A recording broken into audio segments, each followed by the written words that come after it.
Y esta noche voy a compartirles eh, un material que diseñamos como una herramienta para ese primer momento de evangelismo.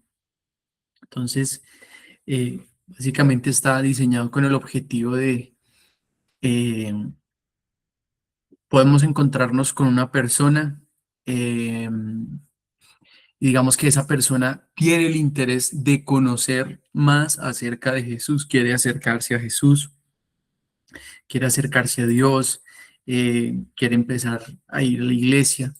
Entonces, ¿cómo empezamos? ¿O qué pudiera ser lo primero? Habiendo pues muchos materiales, digamos, dispuestos, eh, quisimos mm, crear este como una herramienta. Cada uno claramente decide, pero pues esta herramienta que hemos llamado ese primer momento, quiero conocer a Jesús, busca presentar esos 4 aspectos que mencionamos hace 8 días acerca del Evangelio, presentar el Evangelio hilándolo en esos 4 aspectos. Entonces, voy a compartirles aquí y vamos a encontrar aquí el primero, que titula la lección 1, el gran problema, que es lo que estuvimos viendo. Entonces, arrancamos con una serie de preguntas. Entonces, está diseñado para, como decíamos, poder conversar con las personas y a veces la mejor forma de conversar, pues, es hacer preguntas. Entonces, aquí hay unas preguntas que pretenden incentivar o iniciar la conversación. ¿Puede el ser humano ser totalmente bueno? Esperen porque alguien abrió en 2 dispositivos. Iniciarlos. Ya. Entonces, ay, listo. Entonces, ¿puede el ser humano ser totalmente bueno? ¿Y por qué digo totalmente bueno? Porque no dice podemos ser buenos, pero podemos ser totalmente buenos. ¿Crees que una persona puede vivir sin pecar? Vaya, y obviamente, si no se entiende lo de pecar, podríamos replantear y decir sin hacer lo malo. Ay, por favor, no abran los micrófonos con doble dispositivo porque empieza a haber eco. Gracias. Listo. Eh, si hoy estuvieras delante de Dios como el juez, es decir, Él siendo el juez, ¿crees que Él te consideraría culpable o inocente? Pues ahí ya hay algunas preguntas que pueden ir indagando para que apuntemos a ese problema. Entonces, la idea de las preguntas a la hora de sentarnos con alguien a tomar ese café, compartir la palabra, eh, están diseñadas cuando pues tenemos ese tiempo, pues es también conocer la perspectiva de la persona, qué perspectiva tiene y asimismo qué argumentos o qué cosas tiene en su mente. Porque todos en nuestra vida o en la vida, en el trasegar, en el transcurrir de la vida, llegamos con diferentes preguntas, diferentes argumentos, paradigmas que se entienden en la mente, que llegan a la mente. Entonces, preguntar, indagar, nos va a permitir tener una perspectiva acerca de cuál es esa posición o esos paradigmas que tiene la persona. Una vez, digamos, eh, vamos de esas preguntas. Entonces hay una porción que titulamos Leamos, que es vamos a la palabra. Entonces, como sabemos, el evangelismo, el discipulado debe ser bíblico.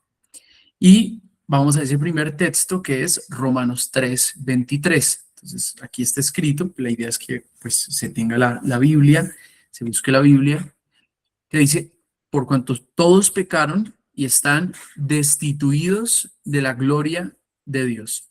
Entonces, está diseñado de una forma que permita decir, listo, vamos a buscar, y la idea es que la persona busque en la Biblia, ¿cierto? Y volvemos a la pregunta. A las preguntas con el propósito de que sean respondidas de acuerdo a la palabra. Entonces, la pregunta dice, ¿quiénes han pecado según este texto? Es el mismo texto, nos da la respuesta. ¿Quiénes? Todos. La otra pregunta. ¿Cuál es la consecuencia por haber pecado? O sea, si todos han pecado, ¿cuál es la consecuencia? Están destituidos.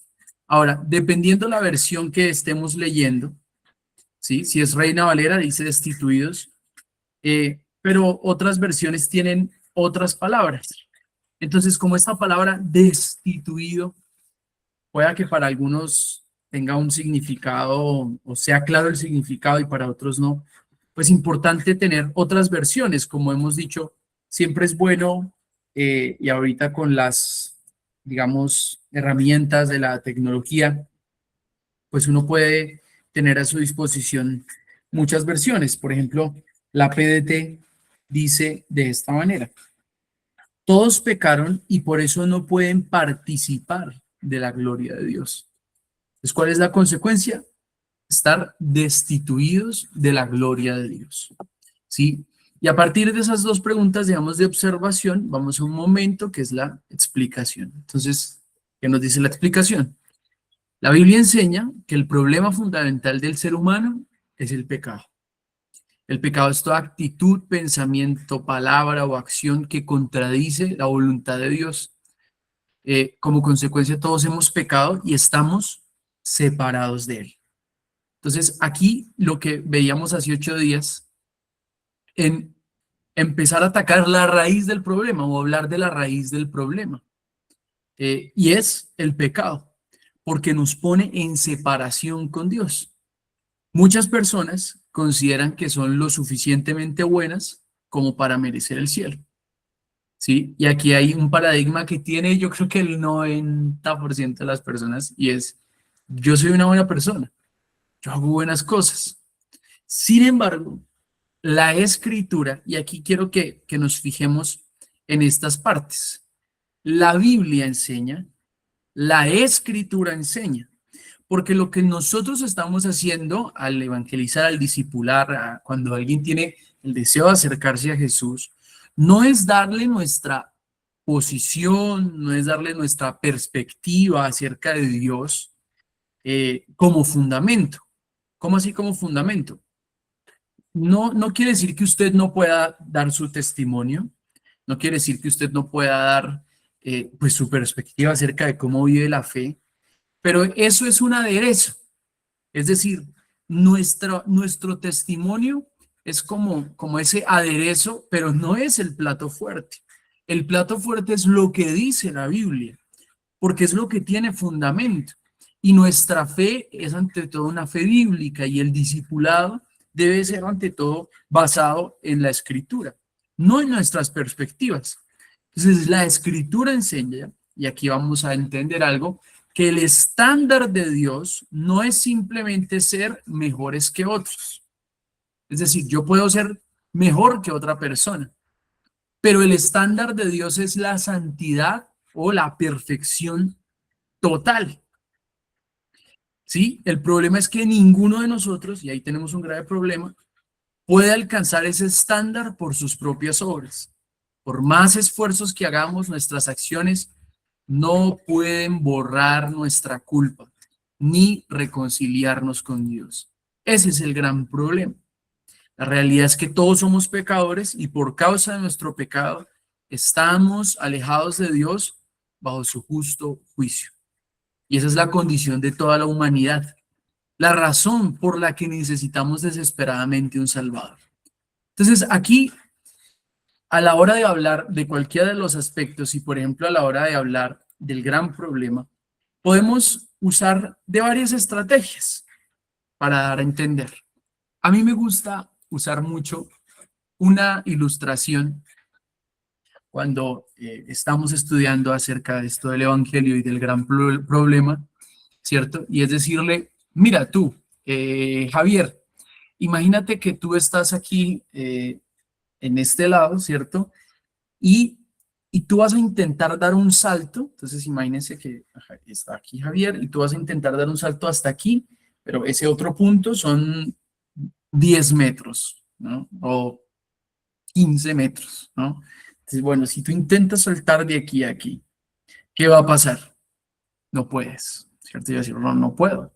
Por más que yo intente, ¿sí? Por más que hagas el esfuerzo, ¿cierto? De intentar, no puedes llegar porque no te da la fuerza. Y ese es nuestro gran problema. Eso somos nosotros intentando hacer buenas cosas para llegar a Dios y para alcanzar el cielo. Es imposible, por más que nos esforcemos. ¿Y por qué? Porque el estándar de justicia, de perfección, de santidad de Dios es demasiado perfecto, es absoluto. Y nosotros, por nuestra condición de pecado, no podemos llegar a esa santidad. Eso significa ese texto que estamos separados de Dios a causa de nuestro pecado. Y eso nos pone en una condición de estar bajo su justo juicio. Entonces, ¿cómo así bajo su justo juicio? Ahí es donde vamos explicando. Dios, como juez justo, Él no puede pasar por encima de su justicia y su santidad y decir, ah, tú eres pecador, no pasa nada. No, él no puede pasar por alto porque él es un juez justo que debe condenar el pecado, ¿sí? Y entonces, ¿cómo podemos explicar el tema de la condenación que en muchos, de pronto, aspectos puede incomodar bueno, incomodar, pero hacerlo desde el amor, obviamente? Entonces, el ejemplo que les daba hace 8 días, otra ilustración. Imagínate que alguien comete un delito contra tu hijo, contra alguien de tu familia, y ustedes van a un juicio. Y esa persona, ese delincuente en el juicio dice, oh, señor juez, pero yo también he hecho buenas cosas. Sí, yo lo maté. O sí, yo le hice eso, pero yo también he hecho buenas cosas. Yo he dado mercados a los pobres. Y yo también he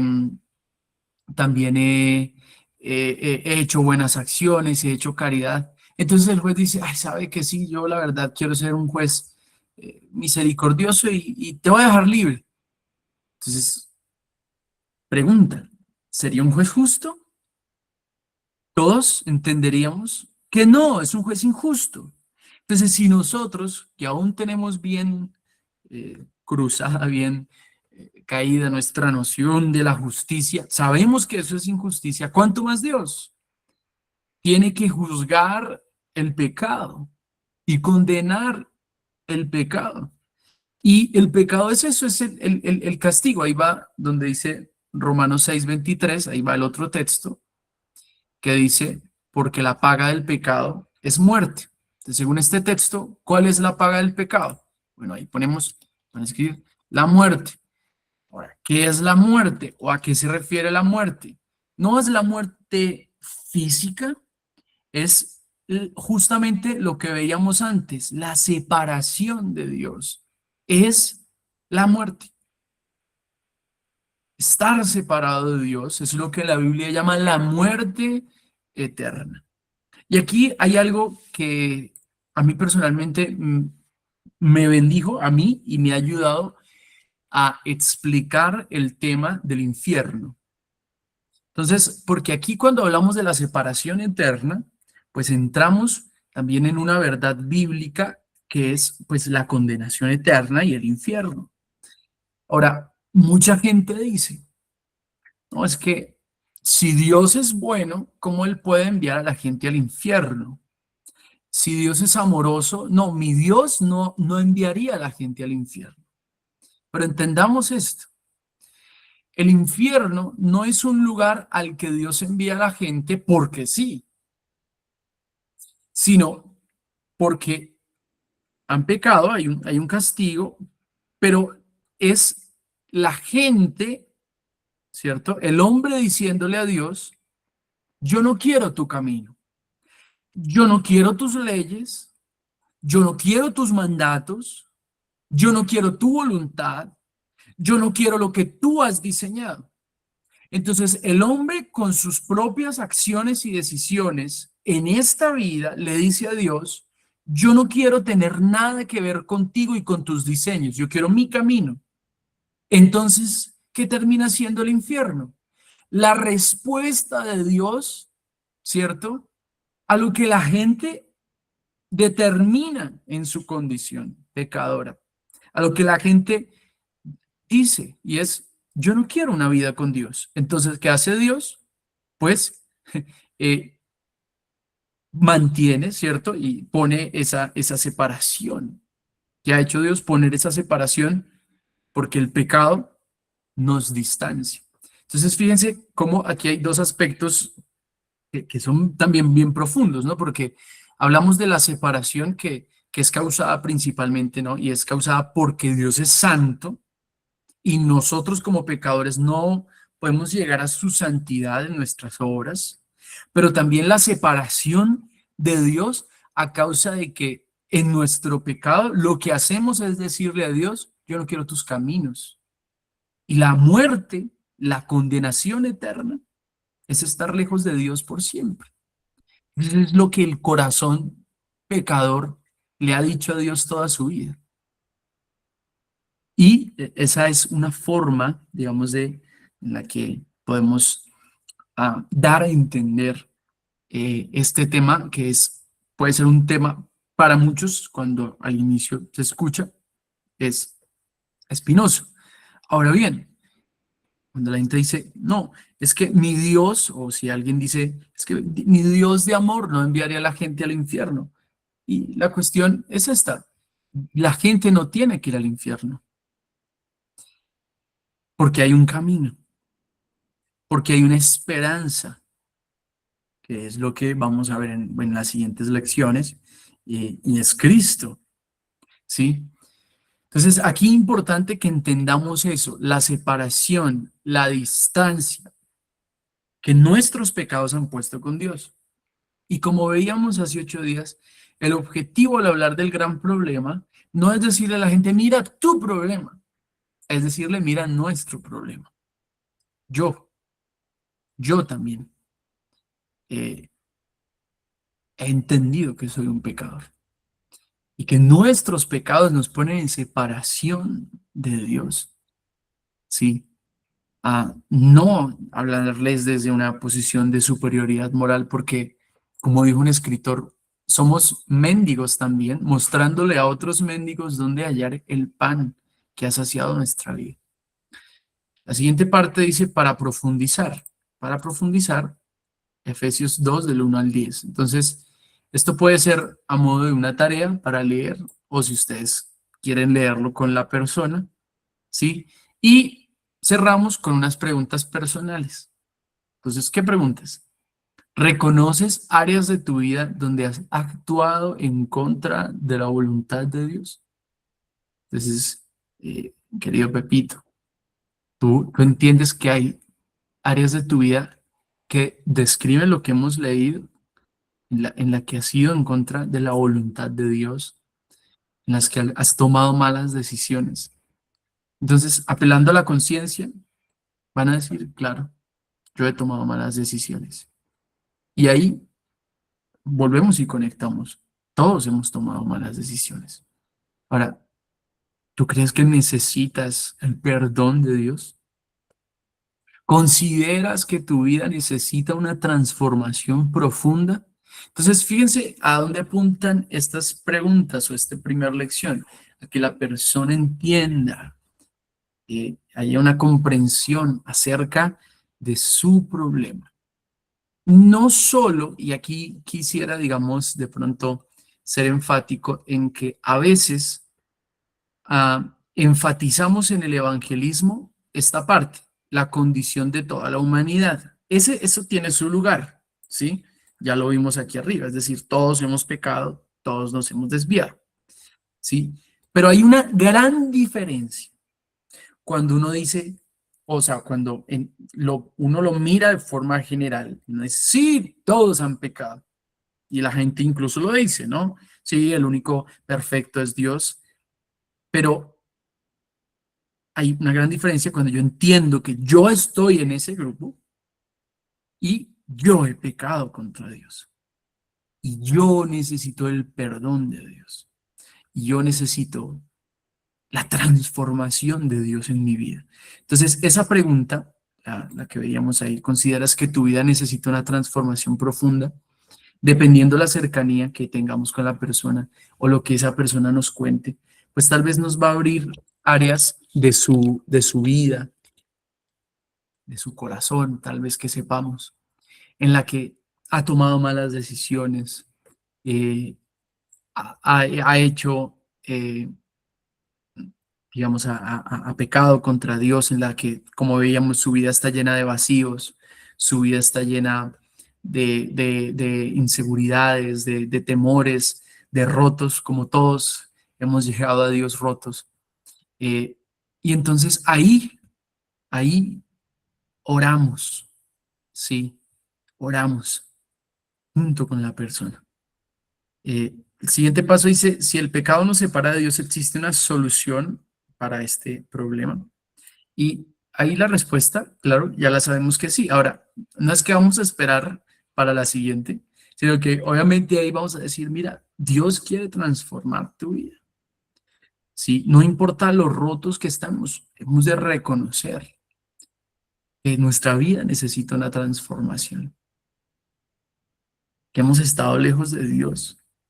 Sí, y ahí oramos por la persona. Entonces, claro, aquí esta primera lección.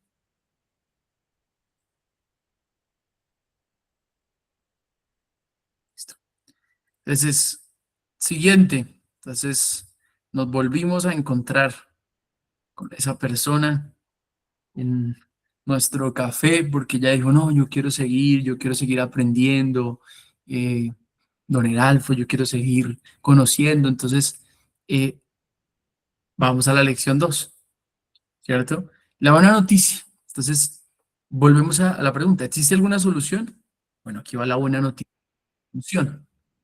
Si no podemos salvarnos nosotros mismos a causa del pecado, si no podemos nosotros mismos, ¿hay alguna esperanza? ¿Cómo puede una persona entonces acercarse a Dios? ¿Qué tendría que suceder para que nuestros pecados fueran perdonados?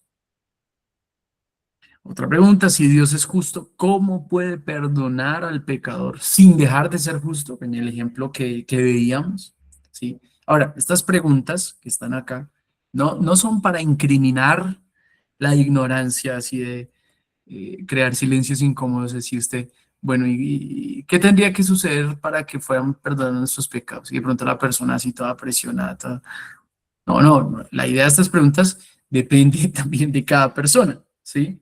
A veces son para generar interés, otras personas que son más habladoras y más, digamos, de un poco racionales en pensar, empiezan a dar opciones, ¿no? Pueden darnos opciones, entonces, no, pues para que fueran nuestros pecados, o pueda que ya lo sepa, ¿cierto? Y diga, no, pues entiendo que Jesús, o pueda de pronto sacar otra vez ese paradigma de ¿cómo puede una persona acercarse a Dios? ¿No? Pues yendo a la iglesia, eh, haciendo caridades.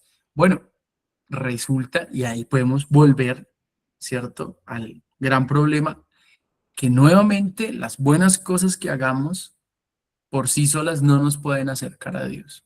Entonces, las preguntas tienen el objetivo de despertar ese interés.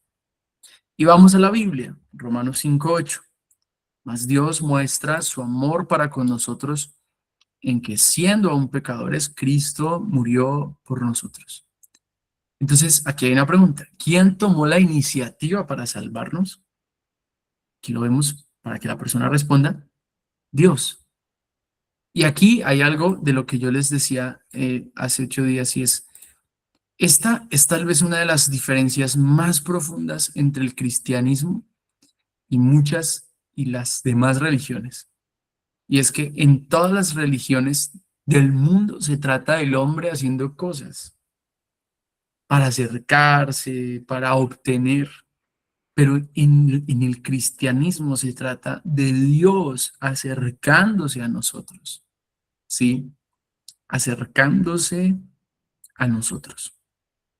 ¿Qué hizo Cristo por nosotros? Entonces, nuevamente, la idea de que sean preguntas es que la persona responda. Tú obviamente vas a saber las preguntas, ¿sí? Pero la idea es que la persona pueda responder al mirar la palabra e ir entendiendo. ¿Qué hizo Cristo? Bueno, dice, Cristo murió por nosotros. Y ahí, obviamente, podemos expandir eso de murió. Bueno, ¿por qué murió? Bueno, porque Cristo tomó el castigo que tú y yo merecíamos. ¿Que cuál era? Dice que era la muerte. Y Él recibió ese castigo para que nosotros pudiésemos recibir perdón. ¿Quién ha mostrado su amor? Entonces, nuevamente, según el texto, esto es un ejercicio de observación. Aquí respondemos de acuerdo a el texto, más Dios muestra su amor para con nosotros. Ahora Juan 3:16, que dice, entonces, ¿cómo se describe a Dios en este texto? A ver, ustedes, mis queridos, ¿qué dicen? Según Juan 3:16, ¿cómo se describe a Dios? Como un Dios de infinito amor. Un Dios de amor, así es, de gran amor, porque dice, porque de tal manera amó Dios al mundo, ¿sí? Dios de amor. Y ahí creo que hace 8 días alguien decía, muchos tienen una imagen distorsionada de Dios. Pero, ¿qué vemos en lo siguiente? ¿Qué hizo Dios por amor según ese texto? ¿Qué dicen ustedes?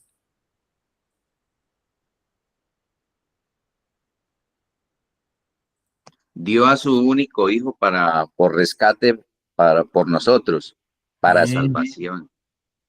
De tal manera amó Dios al mundo que dio a su Hijo unigénito. Y la tercera pregunta, ¿qué pasa con todo aquel que cree en Jesús? Según el texto. El que cree en Jesús es No se salvo. pierde, más tiene vida eterna. Muy bien, ahí. Entonces, digamos, ahí importante, siempre de acuerdo al texto. Es un ejercicio de observación. ¿Qué dice el texto? Para que todo aquel que en él cree no se pierda, mas tenga vida eterna. Entonces, ¿qué pasa con todo aquel que cree en Jesús? No se pierde, mas tiene la vida eterna. Y aquí vemos una explicación.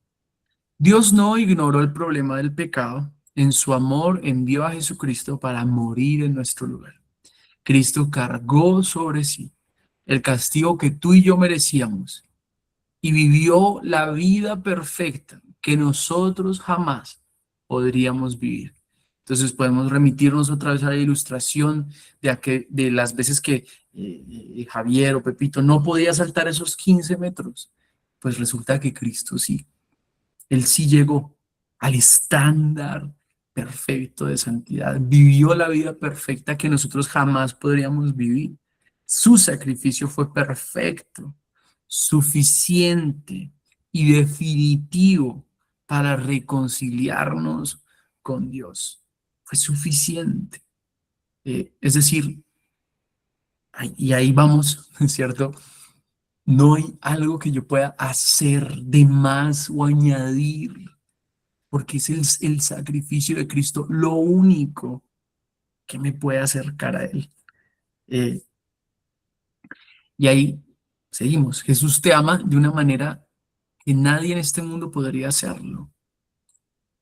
Por eso ha decidido extenderte su gracia y su misericordia, sin importar quién seas, lo que hayas hecho o la condición en la que te encuentres hoy. No existe lugar tan lejano donde el amor de Dios no puede alcanzarte. Y aquí va algo que se ha convertido en una frase para mí, la repito mucho y hablo cuando hablo, y es, no hay una vida tan quebrantada que la gracia de Dios no pueda restaurar. No importa cuán roto estés, no importa cuán devastada sientas que estés tu vida, cuántas malas decisiones hayas tomado, la gracia de Dios puede restaurar lo que tú eres. En Cristo hay perdón para el culpable, hay esperanza para el perdido y hay vida para todo aquel que cree. Para profundizar, Tito 3, 4 al 5. Es un texto que expone el Evangelio y todos estos textos lo que debemos tener, digamos, al tanto para eh, compartir el Evangelio. Siempre debemos tenerlos presentes. Eh, por ejemplo, Tito 3:4 habla de una forma muy clara acerca del Evangelio.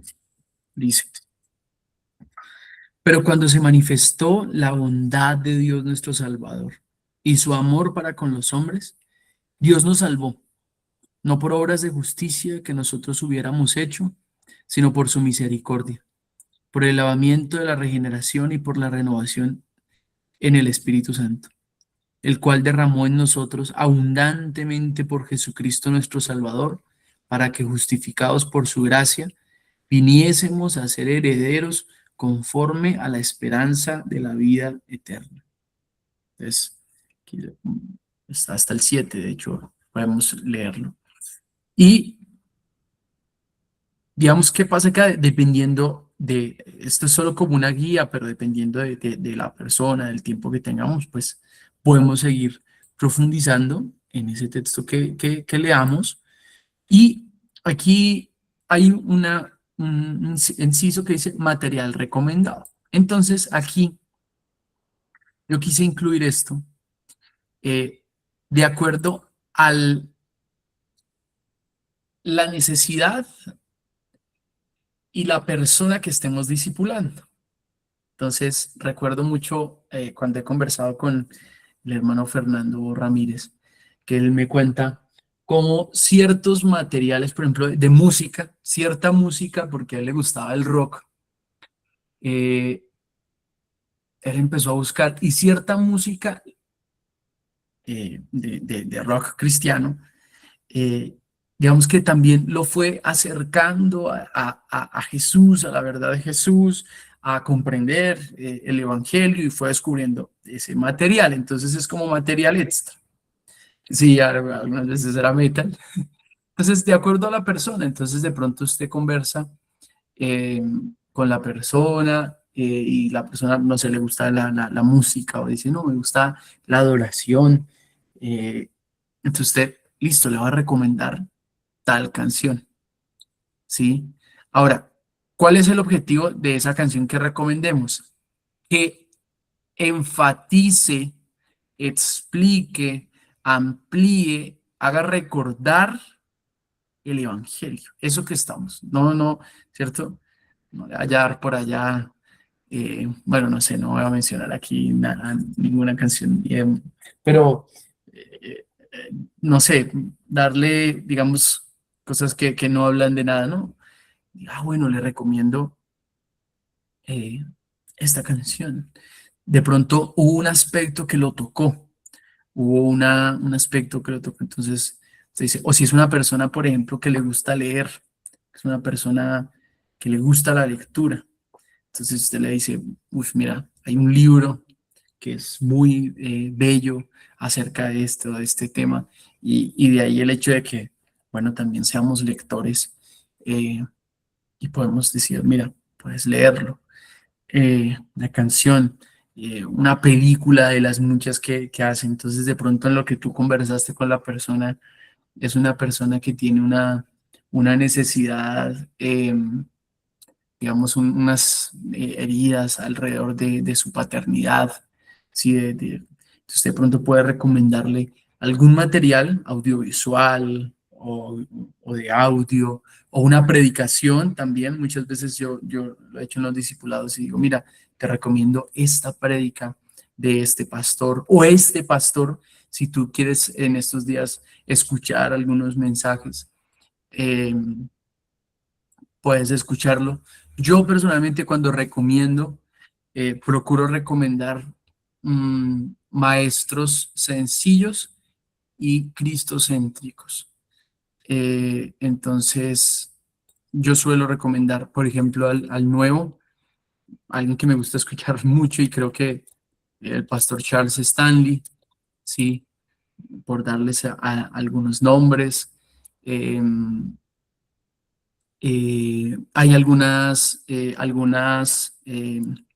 del pastor Paul Washer que profundizan mucho en el Evangelio, del pastor Adrian Rogers, bueno, ahí digamos una serie ahí o que usted mismo haya escuchado y usted diga, es un buen material que yo pudiese recomendarle, ¿sí?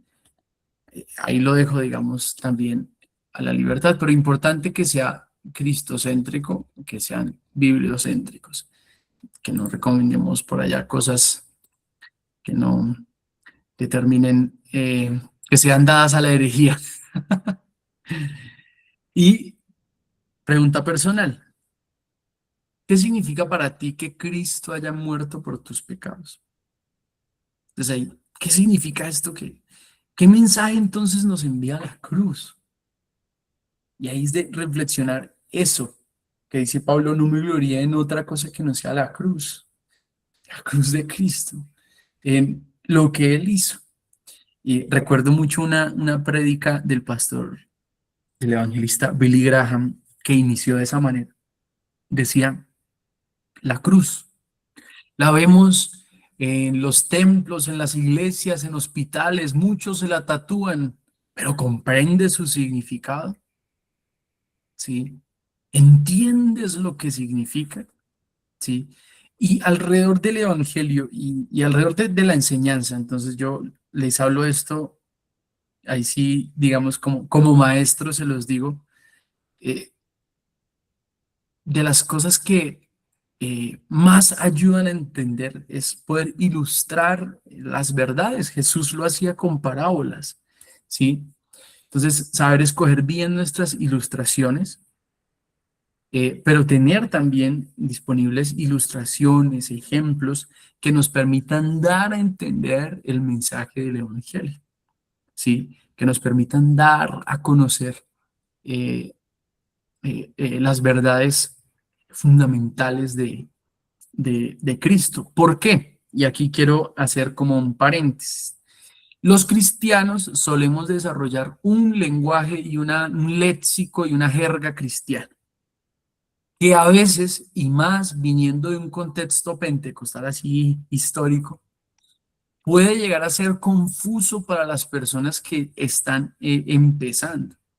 Entonces, si usted, por ejemplo, le habla un nuevo y le empieza a hablar en un lenguaje así súper espiritual, de las cosas sobrenaturales y la revelación, mejor dicho, bueno, y empieza como a usar el lenguaje que solo entendemos en un entorno cristiano, pues de pronto la persona va a quedar así como ok, sí, pero aquí es muy importante a la hora de acercarnos a las personas, ser justamente eso, cercanos, ¿sí? Ser cercanos, am, de una forma sencilla, pero bíblica, ¿sí? Eh, que sea clara de entender, ¿sí? Eh, no que si usted, mejor dicho, usted es un estudioso de la palabra, usted es un estudioso bíblico, eh, y muchos quieren tomar el discipulado para, mejor dicho, meterle a la gente las doctrinas más profundas por allá, mejor dicho, y hay muchas veces que hay detrás de eso, el orgullo de que digan, uy, ese sí sabe, uy, ese, imagínense todo eso que sabe, pero a la final la persona no entiende. Entonces, el objetivo, ¿cierto? De profundizar, y vuelvo y digo, no está mal que profundicemos en la doctrina, eh, y estamos llamados a profundizar en la doctrina, pero al conocimiento, como dijo Pedro, debemos añadirle dominio propio. Y el dominio propio para saber hasta dónde debemos hablar.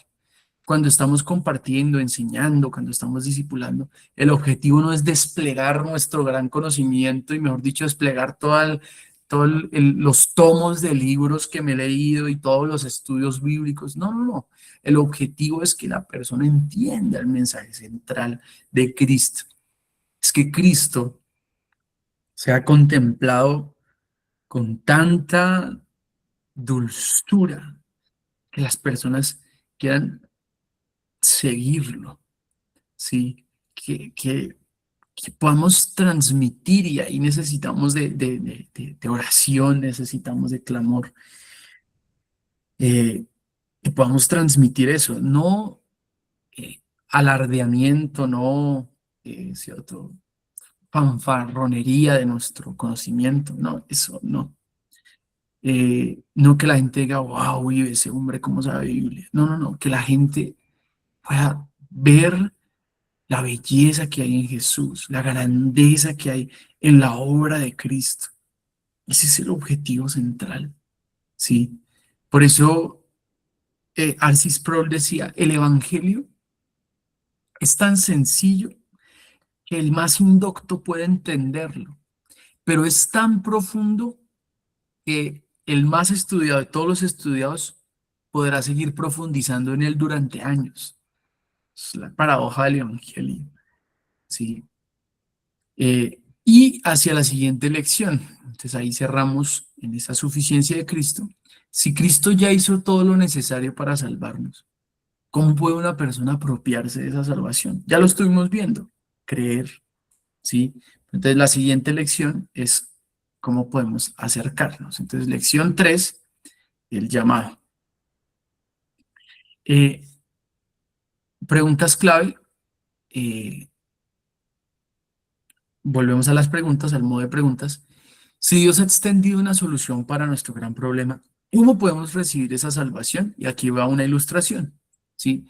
Si yo te dijera que tengo en mis manos el regalo más grande, valioso y costoso aquí, ¿tú qué harías?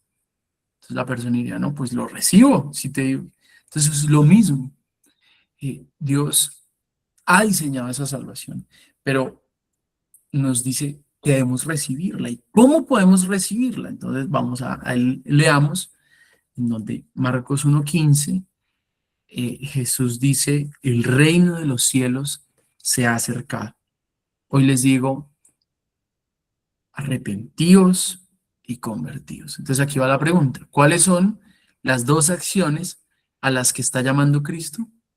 Entonces, arrepentíos, dice, y convertíos, perdón, arrepentíos y creed en el Evangelio. Estaba confundiéndolo con Hechos.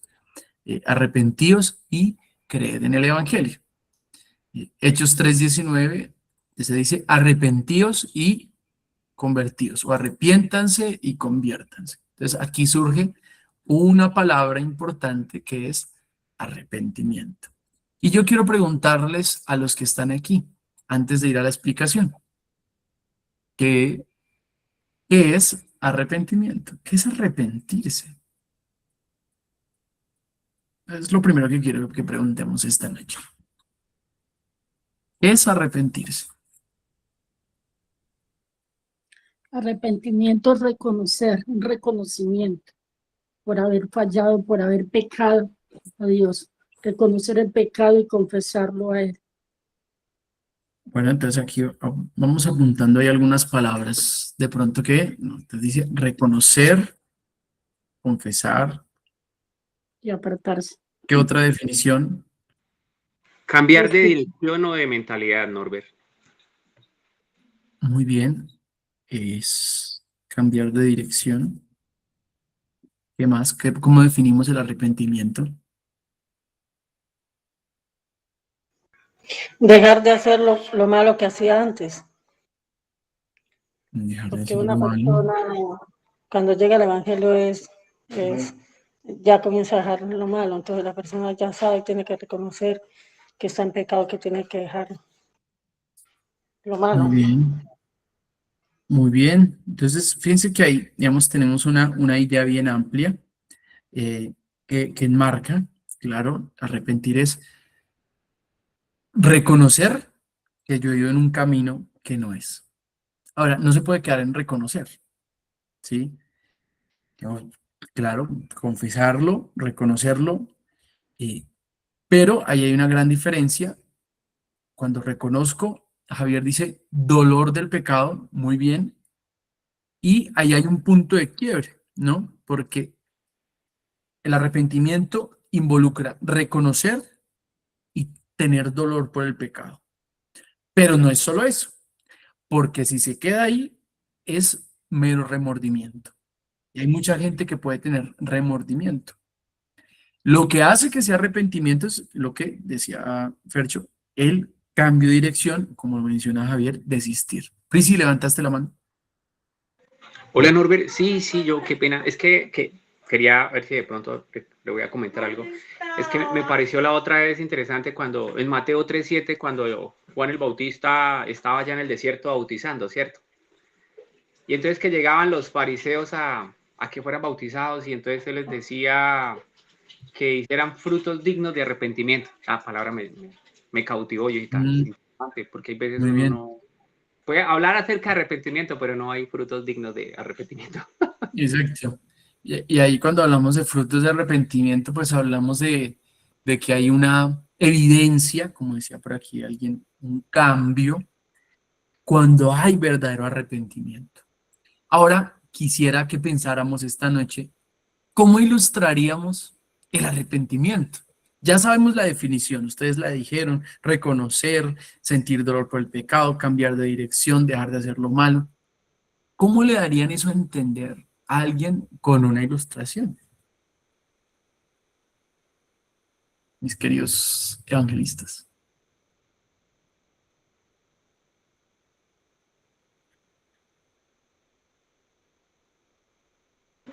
Norbert, me repite la pregunta, es que estoy acá un poquito. Dale, dale. Una ilustración con la cual yo pueda dar a entender lo que significa el arrepentimiento. Norbert, pues sería llevarlo a una cita bíblica donde, por ejemplo, a la mujer adúltera, donde, Ok, donde ok. Dios pues muestra que todos somos pecadores, ¿no? Y, y él le dice, pues al que no tenga pecado, pues tire la primera piedra. Reconocer que nosotros, aunque estemos enseñando, estemos llevando el evangelio y hayamos tenido un cambio, pero también estamos transitando tal vez por esa línea transitamos algún tiempo. Hoy en día tratamos de guardarnos, de ofender menos a Dios, pero eso sería un buen ejemplo. Ok. Bien, digamos que podemos ilustrarlo con una historia bíblica. Creo que podemos, si es con una historia bíblica, digamos, vuelvo otra vez a remitirme a las definiciones que ustedes me dieron. Reconocer, confesar, cambiar de dirección, dejar de hacer lo malo, sentir dolor por el pecado. Entonces, si es con una historia bíblica, que pudiéramos ilustrarlo, eh, alguna historia bíblica que muestre a alguien que tuvo arrepentimiento. Entonces, digamos, la mujer adúltera, buen ejemplo, en el momento en el que ella cayó, ¿cierto? Bueno, está ahí, sucede la historia, y hay una parte en la que cuando Jesús perdona, dice, vete y no peques más. Ahí hay una cuestión.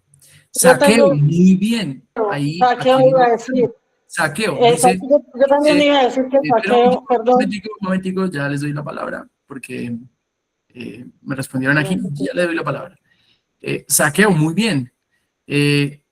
Saqueo era un cobrador de impuestos y él dijo, si yo he dañado, he robado a alguien, se lo devolveré 4 veces más. Y dejó de hacer eso. Muy bien, es un ejemplo para ilustrar. Carmencita. Sí, lo mismo yo tenía ya en la mente de Saqueo, después que el hermano Rafa dijo. Sí, Vale, porque fue muy bonito cuando Saqueo reconoció y Jesús fue a su casa y pues él tuvo arrepentimiento porque dijo que sí, que lo que se había robado lo iba a devolver y ese es el verdadero arrepentimiento que Dios ha hecho también en nosotros, que hemos dejado tanta maldad que había en uno y ya no volver a seguir haciendo lo mismo. muy bien, muy bien. Sí, ahora quiero decirles algo que a Perdone, veces, Norbert. El hijo sí, pródigo también. Ujú. el hijo pródigo, muy bien, que estando allá, cuando se había ido lejos, dijo, ¿cuántos jornaleros en casa de mi padre tienen abundancia de pan y yo aquí perezco de hambre? Volveré ahí. Él cambió su dirección. Entonces, aquí cuando usamos historias bíblicas para ilustrar, quiero hacerles un llamado en el amor del Señor. Y es, no demos por sentado que la gente conoce la historia como, como nosotros la conocemos.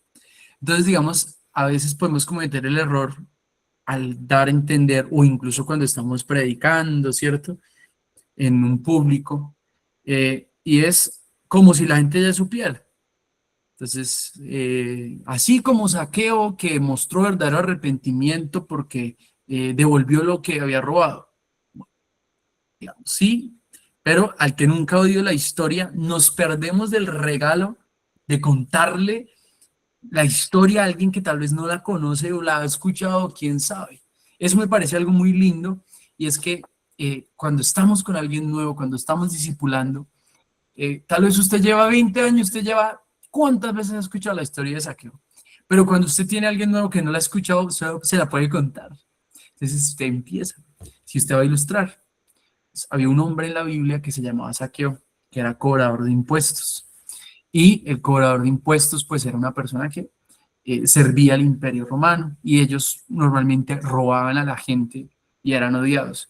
Un día Jesús iba pasando y usted empieza y le cuenta la historia y ¿qué hace?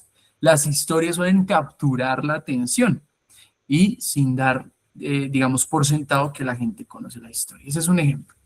Muy bien, dice, creo que la mejor ilustración, más allá de ejemplos, es el buen testimonio de parte nuestra.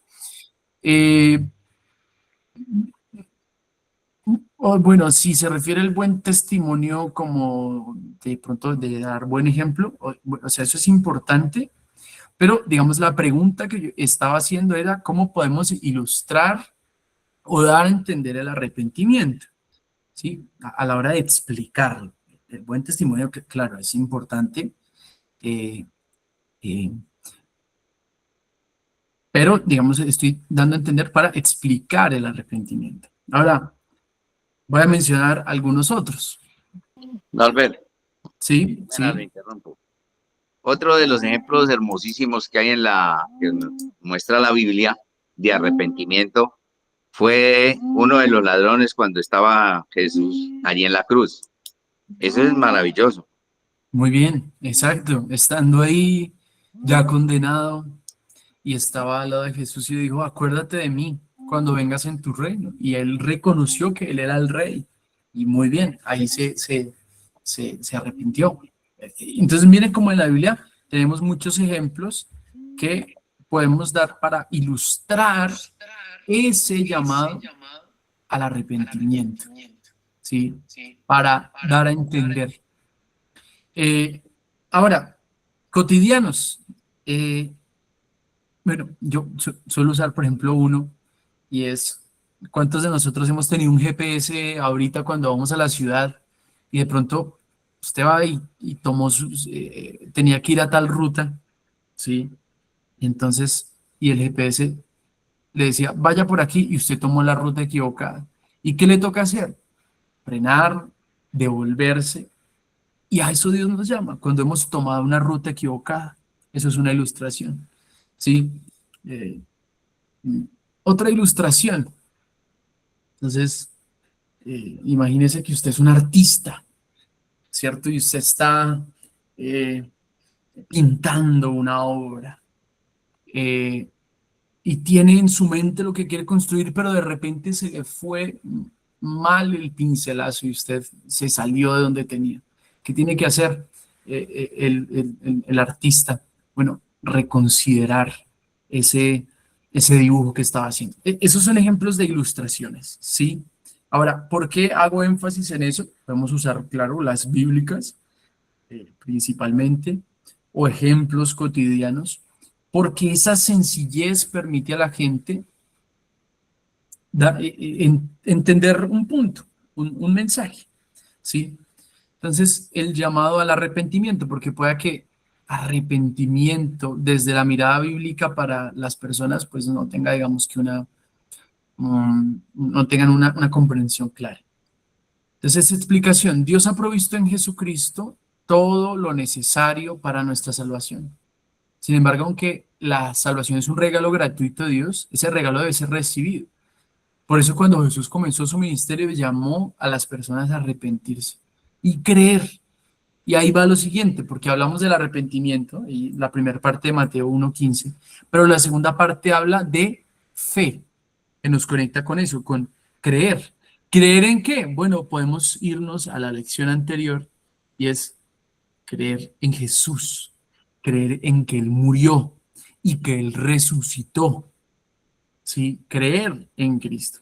El arrepentimiento implica reconocer nuestro pecado, estar de acuerdo con Dios acerca de nuestra condición y decidir abandonar el camino que nos aleja de Él para volvernos a su voluntad.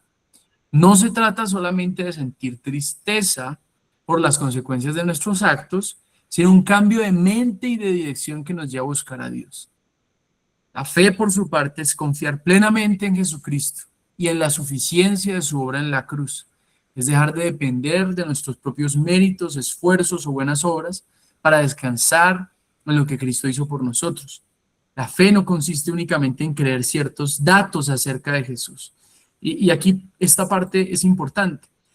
Hay mucha gente que cree en Jesús como un personaje histórico, como un buen hombre, como un revolucionario.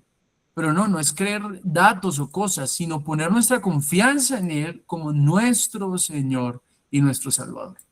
Por eso cuando Jesús dice arrepentíos y creed en el Evangelio, nos está invitando a volvernos de nuestro pecado y depositar nuestra confianza en Él. Cuando Pedro exhorta, que está en Hechos 3:19, arrepentidos y convertidos, nos muestra que Dios ofrece perdón por completo, porque aquí la pregunta es, ¿qué debemos hacer para que nuestros pecados sean borrados? Bueno, Hechos 3:19 dice, arrepentidos y convertidos para que vuestros pecados sean borrados. Entonces la salvación es un regalo que Dios ofrece por esto. Mi palabra favorita del Evangelio, gracia, que es ¿qué? Regalo no merecido, para que cada persona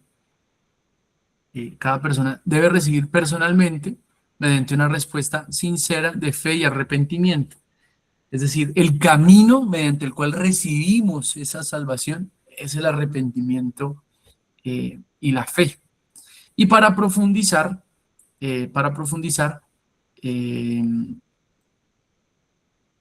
Romanos 10, 9 al 10, Romanos 10, 9 al 10, que es el texto que leíamos, que dice que si confesares con tu boca que Jesús es el Señor y creyeres en tu corazón que Dios le levantó de los muertos, serás salvo. Porque con el corazón se cree para justicia y con la boca se confiesa para salvación. Y ahí a lo que vamos es, o a lo que queremos apuntar,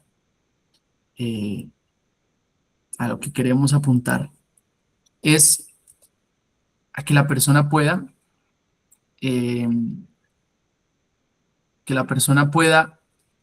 creer en el Evangelio, ¿cierto? Confesar, entender que debe reconocer y recibir a Cristo, aceptarlo como su Señor y Salvador.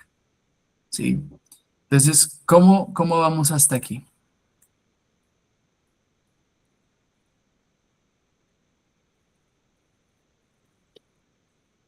Preguntas, opiniones, aportes.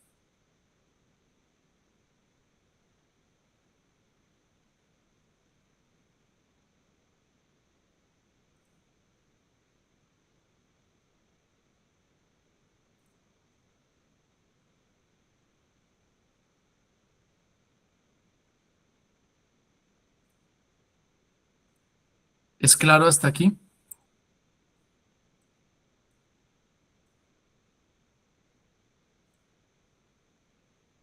Hola Norbert, ¿será que puedo hacer un aporte? Que su merced dijo que si queríamos hacer un aporte. Claro que sí. Yo sigo insistiendo con Mateo 3:7, con Juan el Bautista y esos judíos que hay veces, yo la otra vez estaba pensando, sí, iba caminando por allá en una montaña y pensaba en estos textos y me llamaba la atención que entre evangelios, menos en Juan, aparece ahí la historia también en Juan, perdón, en Juan, de Juan el Bautista, y entonces yo pensaba acerca de esos judíos que iban allá y que nuestro Señor Jesucristo les hablaba a aquellos judíos, ¿sí? Cuando fue encarcelado Juan el Bautista, ¿sí? Que cuando él fue encarcelado, él les decía, arrepentidos y creen en el Evangelio. Entonces yo pensaba que si algún día iba a evangelizar a alguien, le iba a citar esos textos y le iba a decir que esos eran judíos, que ellos eran el pueblo de Dios, pero que Cristo les estaba hablando de arrepentimiento y de creer en el Evangelio. Entonces pensaba en decirle, por si algún día me encuentro a alguien para evangelizarlo, y le decía que hoy en día pasa lo mismo. Hoy la sociedad nace dentro de una esfera social que está estructurada religiosamente y creemos que ya estamos bien con Dios. Pero al igual que aquellos judíos de aquel entonces, necesitamos arrepentirnos y creer en Jesucristo como nuestro Señor y Salvador. Y pues también pensaba en cómo decirle a una persona que es pecadora, pues porque ellos no lo saben. Entonces yo le decía, usted es pecador de que nació, pero usted no lo sabe. Usted necesita saber primero que es pecador. Todos somos pecadores. Y por ese motivo es que necesitamos arrepentirnos, porque quizás nosotros nacemos dentro de esa esfera social que está estructurada religiosamente y nos han hecho creer que nosotros somos ya salvos, pero no. Y ese es el problema de nosotros. Yo decía, pero ¿cuál era mi problema? Que desconocía que estaba en tinieblas, que estaba en pecado y que necesitaba conocer a Jesucristo como mi Señor y mi Salvador. Y muchas veces lo que hacen las estructuras religiosas es colocarnos una barrera que nos impide entender y saber que somos pecadores y que necesitamos a Jesucristo como nuestro Señor y Salvador. Bien, bien, muy bien. Así es. No, Javier, levantaste la mano. Amén, hermano Norbert. Quisiera, pues, un aportecito ahí. ¿Me escuchan? Sí, ahí lo escuchamos. Es como para aclarar y podría servir también para darle claridad a las personas que no lo vean a uno como el santurrón, como de pronto pueda crear una imagen de ellos de que de pronto al estar en Cristo, ya compartiendo el Evangelio y sintiéndonos salvos, vengamos a ser de pronto inocentes, presentarse como uno inocente, cuando en Cristo no somos inocentes, sino exonerados por la gracia y la misericordia de Dios, y eso es lo que nos lleva a ser transmisores de esa gracia, el reconocer que no es porque seamos inocentes, sino porque en Cristo y su gracia somos exonerados, más no inocentes. Amén. ¿Era eso? Bien.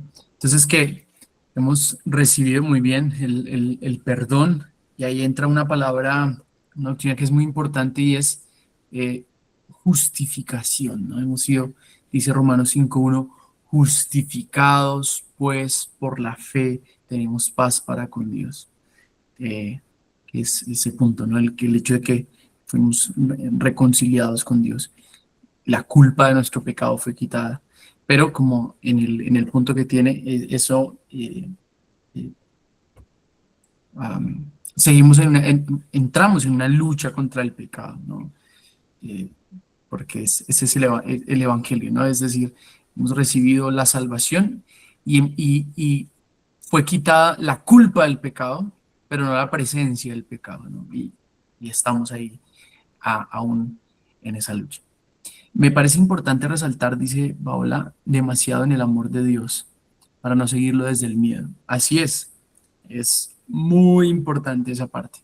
Que fíjense que de hecho, solo en el primer aspecto, eh, cuando hablamos de la justicia y de la santidad de Dios, ¿sí? Hablamos, ¿cierto?, de la condenación, pero no es la condenación la que nos lleva a correr a Dios, es su amor, es su misericordia, es su gracia, y como dice, es importante hacer profundo énfasis en ello, no lo seguimos por miedo, eh, sino por amor, porque le necesitamos, porque nuestra vida necesita de él. Bien, y vamos a cerrar con el número 4.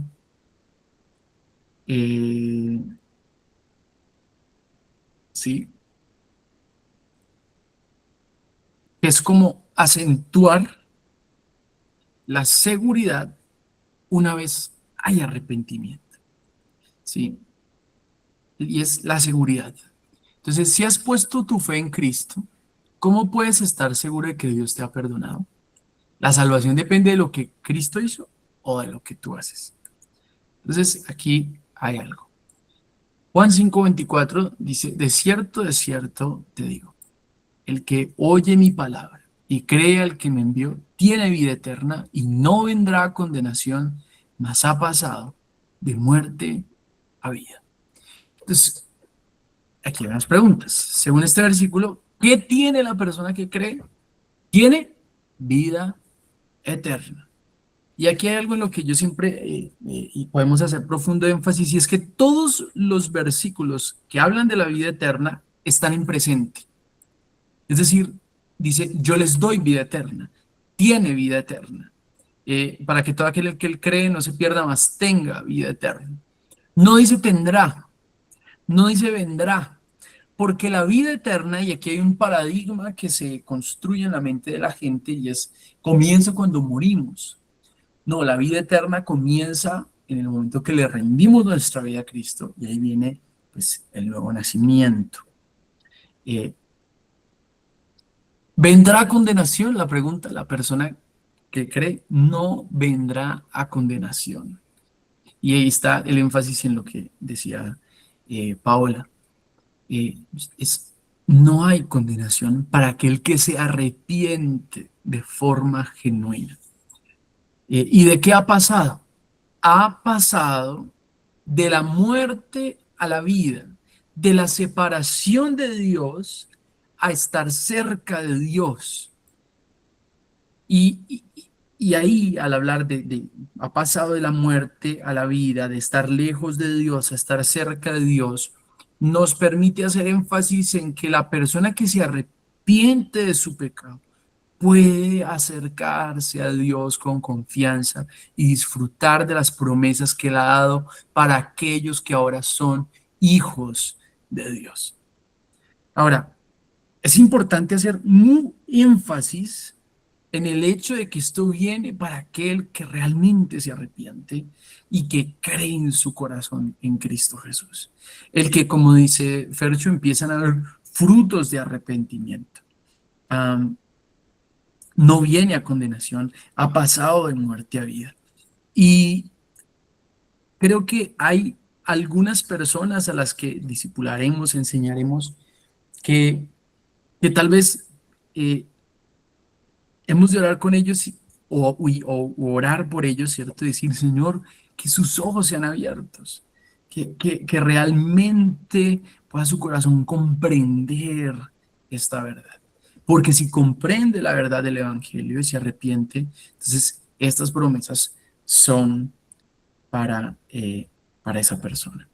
Y alrededor de la seguridad dice Juan 10:27-29, mis ovejas oyen mi voz y yo las conozco y me siguen. Y yo les doy vida eterna y no perecerán jamás, ni nadie las arrebatará de mi mano. Entonces, ese último aspecto lo que busca es dar a entender la posición en la que quedamos de seguridad, una vez nuestro corazón se arrepiente de verdad y creemos en el sacrificio de Jesús y le rendimos nuestro corazón, porque ¿qué es lo que va a venir para esa vida? Lo que mencionaba un poco ahorita Javier, va a venir una lucha con el pecado. Va a venir, si está empezando a buscar, entonces va a empezar a ver cosas que quieran alejarlo. Van a haber dudas, van a venir preguntas, van a venir ataques de la gente. Entonces, es necesario que la persona se aferre a la promesa de que una vez está en Cristo, Él ha prometido aferrarle en su mano y no soltarle. Entonces, leo acá, ¿quién da la vida eterna? ¿Listo? Jesús. ¿Qué promete Jesús acerca de sus ovejas? Que no perecerán jamás y nadie las arrebatará de mi mano. Nadie. ¿Quién puede arrebatarlas de su mano? Nadie. Entonces ahí tal vez la persona tiene una lucha con alguna situación en su vida, algún vacío, ¿sí? Entonces tú tienes que convencerte que al ser de Cristo, al entregarle tu vida a Cristo, el vicio no te va a arrebatar de la mano de Jesús. Cuando Él te ha alcanzado, te ha extendido su perdón, el pecado, la depresión no podrá arrebatarte de la mano de Cristo. ¿Sí? Cuando una persona se arrepiente de sus pecados y pone su fe en Jesucristo, Dios no solamente la perdona, y aquí va una verdad, sino que también la adopta como hijo. La salvación no es una recompensa que se gana por esfuerzo humano, ni algo que se conserva por méritos propios. Es una obra de Dios desde el principio hasta el final. Nuestra seguridad no descansa en la fuerza de nuestra fe, sino en la fidelidad de Cristo. A veces los creyentes experimentarán dudas o momentos de debilidad, una lucha contra el pecado, pero la certeza de la salvación no depende de nuestros sentimientos, sino de las promesas inmutables de Dios. Tenemos vida eterna. No dice que algún día tendrán, no dice que van a tener, sino que ya la poseen. Asimismo aseguró que nadie podrá arrebatar a sus ovejas de su mano. Esta seguridad, y aquí esto es bien importante cuando hablamos de esa seguridad en Cristo, esa seguridad no nos lleva a vivir de cualquier manera. Hago énfasis en esto porque muchos, cuando hablamos de la seguridad de la salvación, dicen, entonces es que se puede vivir de cualquier manera y entonces no pasa nada con el pecado. No, porque por eso estábamos diciendo, hay que hacer un profundo énfasis en que cuando hay un verdadero arrepentimiento, viene la salvación, hay esa seguridad, pero esa seguridad no nos lleva a vivir de cualquier manera, que dice la palabra. No usamos nuestra libertad para el pecado, para vivir hacia el pecado, sino que la gracia despierta en nosotros, no por temor, sino por amor, el deseo de amar y de obedecer a Dios. ¿Y por qué hago énfasis en esto? Porque si basamos el evangelio de la salvación en que lo recibes por gracia, pero lo mantienes por obras, es como, ya recibes la salvación y Dios y tenga cuidado porque te la da, te la quita, te la da, te la quita, y entonces pecas y cuidado porque, no. La seguridad nos permite vivir para Dios ya no desde el miedo, ya no desde el temor, sino desde el amor, desde el deseo de obedecer y crecer en una relación cada vez más profunda con Él. Entonces las buenas obras ya no es para que tú alcances la salvación, porque digo esto de verdad con reverencia. A veces los cristianos presentamos el evangelio de gracia, pero luego al cerrar es como, pero cuidadito, pero ojo, porque no empiece a jugar con Dios, porque, y a veces lo que está detrás de eso es alimentar, en lugar de lo que encierra la verdad del evangelio, es concentrar que la salvación descanse en lo que la persona puede hacer.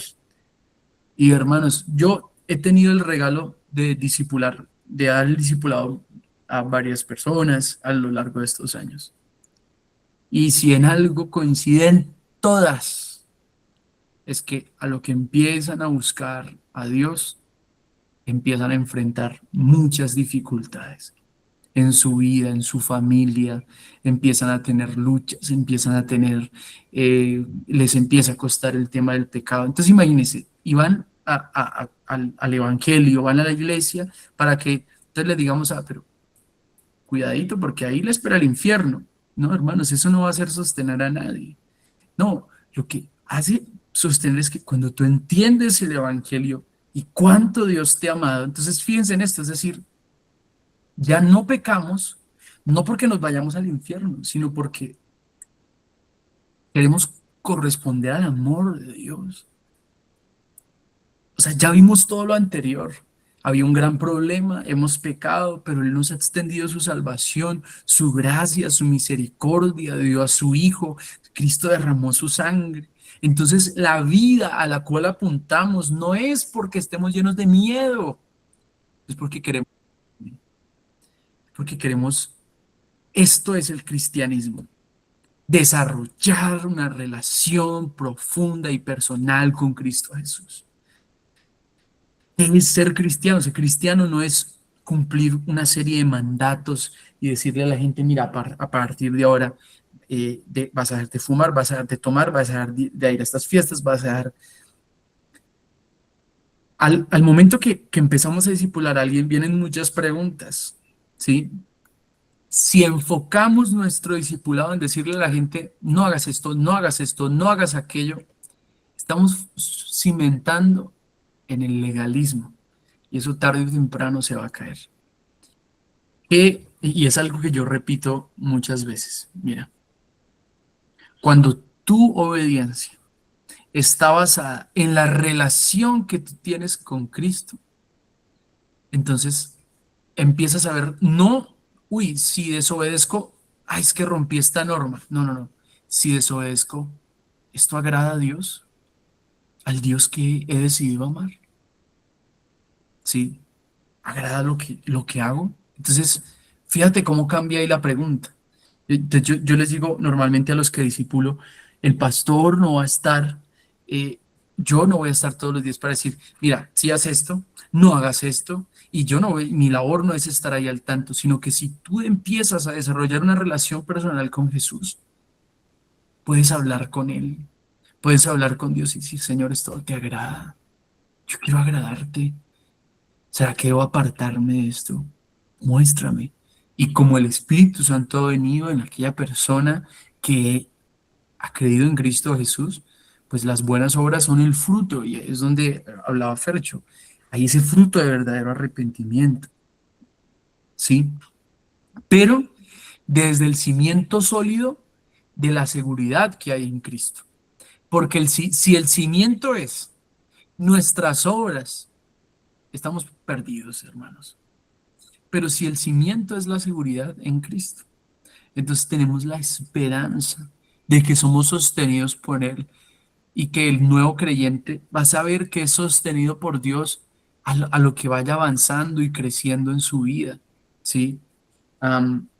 Porque si no damos a entender que es Dios, que es su mano la que nos sostiene, que es su gracia, que como decía una de las olas de la Reforma, solo a Dios la gloria, pues vamos a basarlo en nosotros mismos. Para profundizar, Romanos 8:1, Romanos 8:38, y bueno, aquí hay unas preguntas personales. ¿Tienes la seguridad de que Dios ha perdonado tus pecados? ¿Sobre qué estás basando tu esperanza de vida eterna? ¿Y cómo cambia tu vida al saber que Dios te ama y te guarda como su hijo? Entonces, en estos 4 cerramos este primer fragmento, esta primera sección que hemos denominado Quiero conocer a Jesús. ¿Sí? Ahora, la segunda sección, ¿sí?, que apunta ya un poco más al tema del discipulado, ¿hacia qué está apuntando? Entonces, esta primera parte apunta hacia el evangelismo, a dar a entender el evangelio. Entonces, la segunda parte es quiero seguir a Jesús, Entonces, al querer ser discípulos de Jesús, ¿cuáles son los aspectos que debiéramos entender, ¿sí? ¿Cuáles son los aspectos que debiéramos saber a la hora de seguir a Jesús? ¿Sí? Entonces, basado en el Evangelio. Entonces, vamos a dar a entender aspectos alrededor de la oración, alrededor de la comunión, alrededor de asistir a la iglesia, alrededor del bautismo, alrededor de la Santa Cena, alrededor de la familia, los deberes que tenemos como cristianos, ¿sí? Digamos que una serie de lecciones importantes que nos van a dar a entender lo que implica, digamos, ciertos fundamentos de ser discípulo de Jesús. ¿Sí? Para esa persona que dice, yo quiero seguir avanzando.